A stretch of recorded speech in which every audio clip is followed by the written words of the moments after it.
Here's Lesson B for EMS 280, the Cardiac Patient Cases course. We're going to talk about two bread and butter, very important scenarios here. One is chest pain due to MI. The other is chest pain due to PE. Myocardial infarction and MI results from compromised blood flow to the heart muscle, the myocardium, due to an obstructed coronary artery, a partially or fully obstructed coronary artery. So what obstructs coronary arteries? Typically a clot.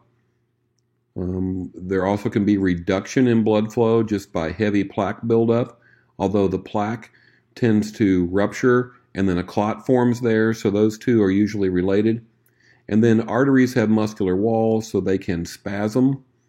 So you can have a coronary artery vasospasm, and in the absence even of a clot formation or clogged up plaque buildup, you can end up with a coronary artery obstruction just from the vasospasm. Typically, some of all three of those are involved: a clot, a clog, or a clamp. And we just wanted to make sure that you understood some of the pathophys and background. How does this show up? What does it look like on assessment?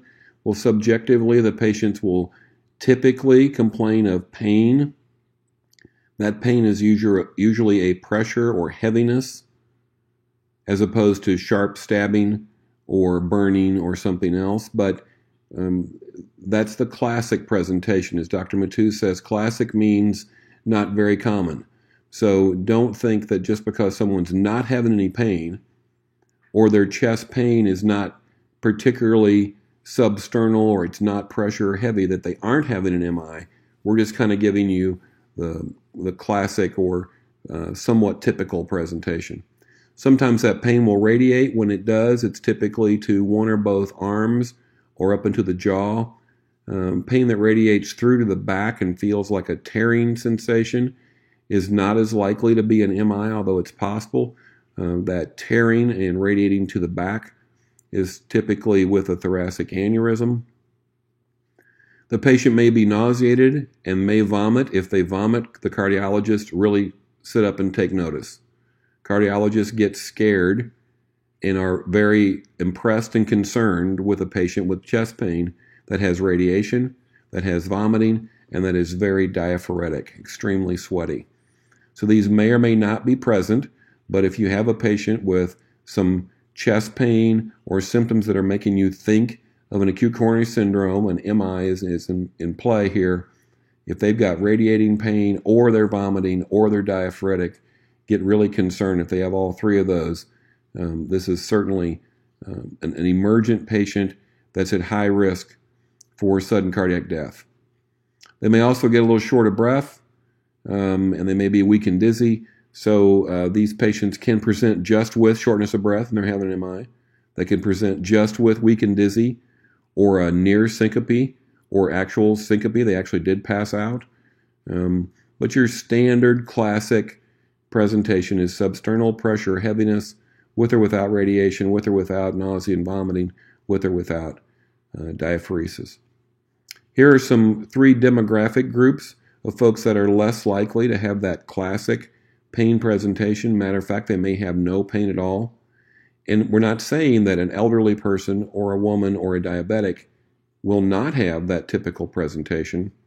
We're just saying that they are far less likely. And if you have a little old lady who's diabetic, it's pretty uncommon actually that they would have severe substernal chest pain. Your 12 lead is the key in the field setting. Remember that a patient can be having an MI and there's nothing showing yet on the 12 lead. So serial EKGs, repeat EKGs. Every time you take a pressure, take an EKG, take a bunch of EKGs. Those are very helpful. Serial EKGs, very helpful to look for evolving changes. Maybe you're going to see ST elevation, maybe you're going to see ST depression, you may see both, but this is review because you've already completed successfully the EKG course. The EKG changes may suggest which artery or arteries are involved and maybe will tell you which ventricular walls are impacted. A cardiac cath is a definitive way to tell what arteries are involved and to what extent. But if you have, as you know from previous course, If you have ST elevation in lead 2, lead 3, and lead AVF, that's an inferior MI. If you have it in V1, V2, that's septal wall infarction. If you have it in V3 and V4, that's anterior wall. If you have it in 1, an AVL, and V5 and V6, or a couple of those, you can have lateral wall. The posterior wall MIs are usually only detected with a posterior lead, so you take V6, move it around back. This should all be reviewed. Remember, we're talking about left ventricular walls. If you want to know if the right ventricle is infarcting, you're going to have to put lead on the right side and look for ST elevation there. But this, again, is all review. You may have more than one wall. You may have both ventricles involved. You should be concerned when you are describing an EKG and you say he has an anterior septal lateral infarction, you just said 3 ventricular walls. And so that should really get your attention. What do we do about MIs? Well, MIs are treated in the cath lab. And so we need to move our patient emergently to the cath lab. Let's get going with these patients, and let's do some good stuff for them on the way. And on the way, maybe 5 minutes or maybe 55 minutes, either way, get moving, because time is heart muscle. If the tissue is just low on oxygen or is injured but not infarcted, that can be reversed in the cath lab. Infarcted tissue can't be reversed. Time is muscle, need to get moving. What could happen? Well, the guy could code on you. And you'll learn as you study cardiac arrest management that there are 10 causes of cardiac arrest that we typically should be able to list. 5 of them start with H and 5 of them start with T. One of the ones that starts with T is a coronary thrombosis as a cause of cardiac arrest. So that would be a blood clot in a coronary artery, so an MI. You can also have just compromised blood pressure, because with decreased blood flow to that ventricle, the ventricle is going to have reduced contractility. It's not going to be squeezing as hard. So your cardiac output has dropped because of a reduction in stroke volume. And unless there's a compensation with an increase in heart rate or increase in SVR, clamping down of afterload, the BP is going to drop. So if you, particularly when, like I said a minute ago, when you say anterior lateral or inferior lateral, when you say 2 walls or 3 walls in your description of the EKG, I want you to also correlate that with decreased ventricular function. And so that could be a significant complication, which may turn into congestive heart failure just because of poor pump function. Hospital treatment, several terms that you should know, and the accompanying resource document gives you some links to further dig into this a little bit. But you should know what an angiogram is, where dye is injected into coronary arteries to determine the presence of and the severity of the blockages. An angioplasty, which involves the insertion of a small balloon, uninflated, into the clogged area, and then inflating that balloon and mashing that plaque back out of the way to open up the lumen of the coronary artery. That is typically done along with a stent placement. A stent is a collapsed splint, in essence, for the coronary artery. And once the balloon is inflated, the stent then opens up and stays locked in place and keeps that artery from collapsing down. Thrombolytics are medications that bust up clots. They lyse clots, so you have thrombolysis, so a clot is broken. Thrombolytics, such as TPA, are an adjunct in some cases. And then a CABG, a CABG, a coronary artery bypass graft. You should know what that's about. And again, there's stuff in your resource documents to talk about all that. Our field treatment of an MI would be aspirin to limit the further clot formation or extension of the existing clot. Now, aspirin is not a thrombolytic. Aspirin does not bust clots. Aspirin is very effective at preventing further clots from forming. And then nitroglycerin is another tool that we use when it's safe to use it. Nitro is really treating this patient's MI by reducing their workload on the left ventricle. Some vasodilation, some reduction in preload will reduce the amount of incoming blood and reduce that workload of that left ventricle. And so if it's not having to work as hard, then the left ventricle's oxygen demand may go down, and the supply has already gone down because of a clot, a clog, a clamp, an obstructed coronary artery. And so if you can reduce that oxygen demand of the myocardium down to closer to or to match that now reduced blood supply, then we've gotten somewhere. Nitro can help you with that. The nitro is not so much as an arterial vasodilator as it is a venous vasodilator in the doses that we typically give, the sublingual doses that we typically give. Now, a nitroglycerin infusion is fine for these patients, but a lot of protocols aren't allowing that. They're saving the nitro infusion for when you need significant vasodilation on the arterial side as well, and for pulmonary edema. So we'll deal with that in a future lesson. Nitro is safe to use when there is not the presence of a right ventricular MI, and it may be okay to use even in the presence of a right ventricular MI, but you should use it with caution, and you should be ready to support that patient's preload again if you end up with some hypotension.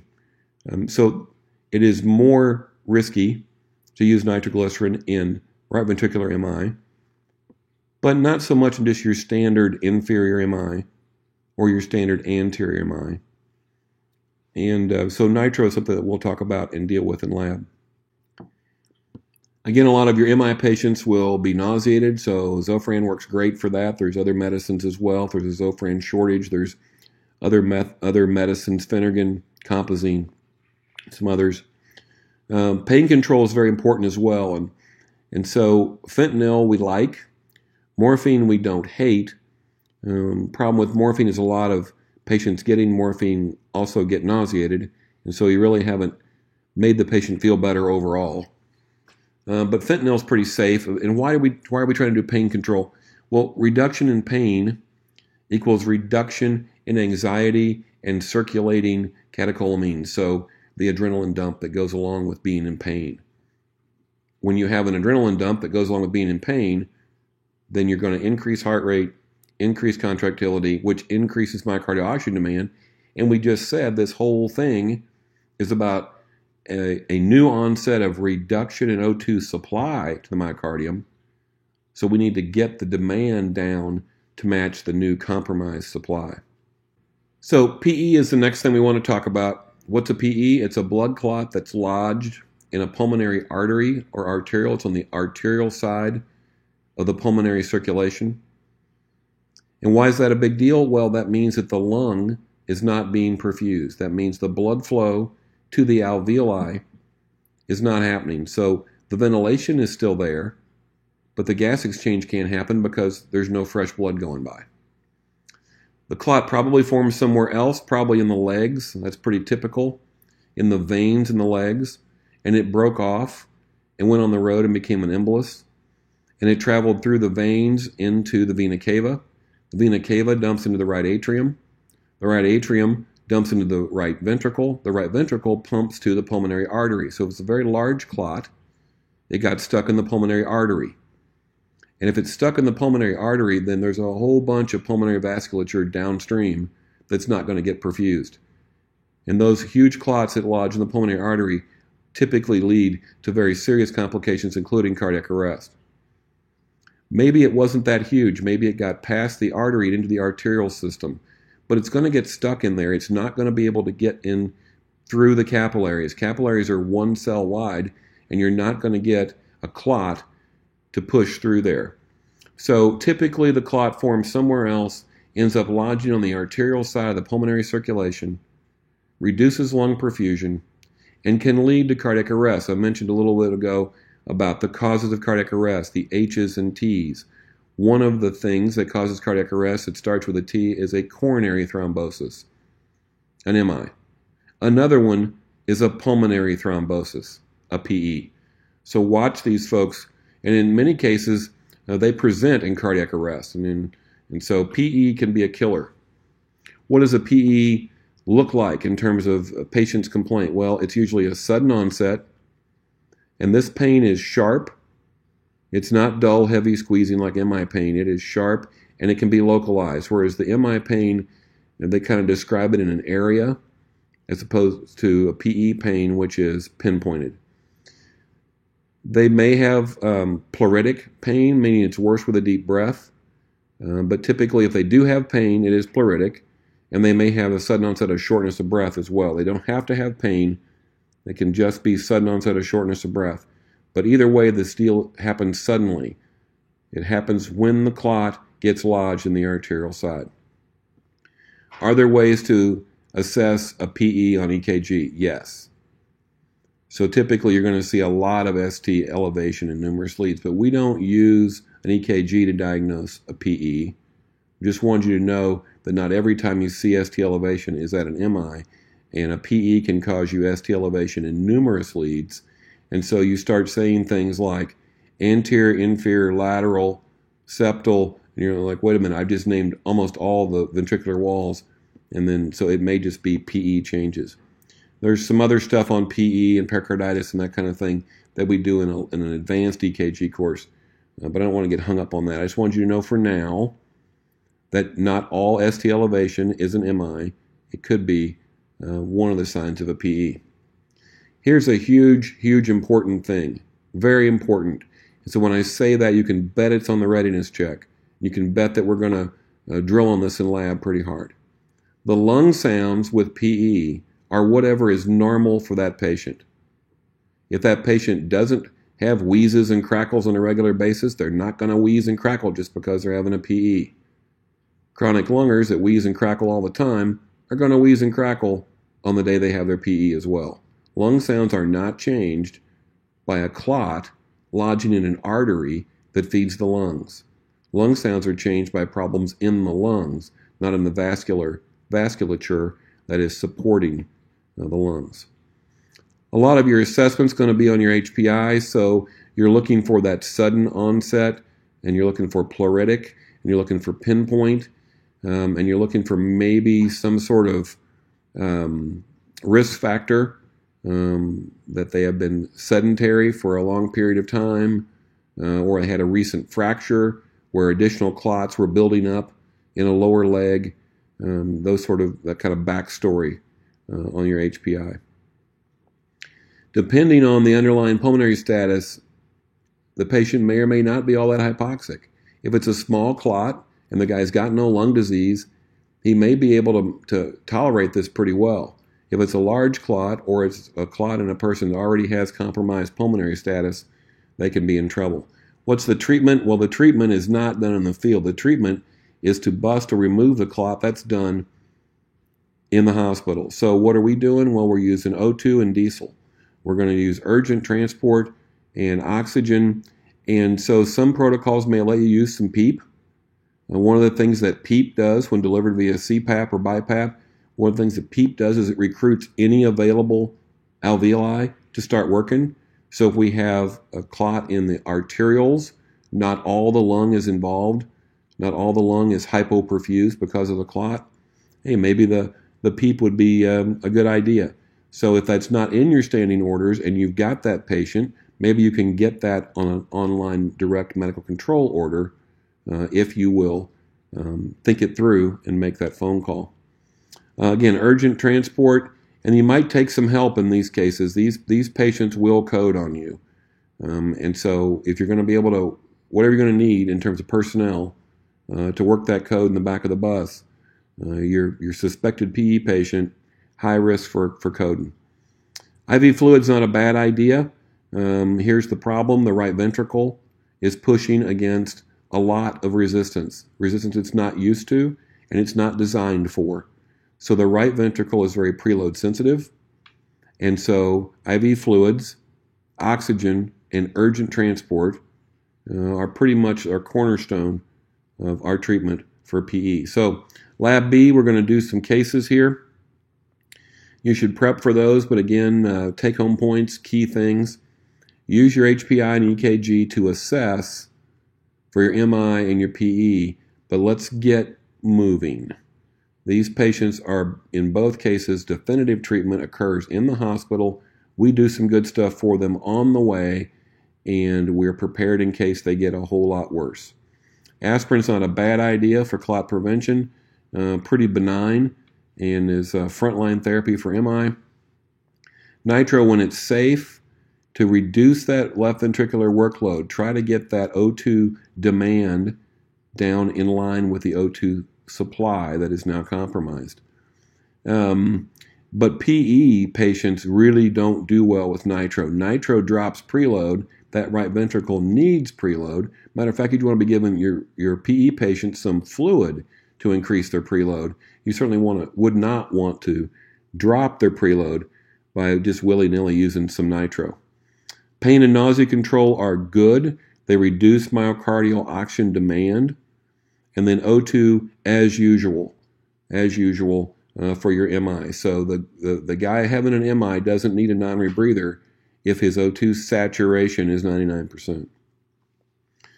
First scenario we're going to look at is a pretty standard older guy, 56-year-old male, with substernal chest pressure for an hour. He's a little short of breath. He's a little diaphoretic. He's nauseated. He hasn't vomited. He's got non-radiating pain. The onset came on at rest. I'm a little more concerned about that. And we'll give you some more details. He doesn't have any indigestion, no real history, but his 12 lead shows a STEMI, and you'll want to do aspirin and nitro and get moving and serial EKGs and on and on. This guy, very similar, 56-year-old guy, but this is a sudden onset of sharp, right-sided, pinpoint pleuritic chest pain, real classic for a PE. Nothing on, no STEMI showing on the 12 lead. This guy needs O2, fluids, diesel, and take some extra help in case he codes. So MI and PE, very standard, important, fundamental cases. Some variables to talk about, some medication interactions to talk about, and so this should be a pretty fun and valuable, very important lab for you.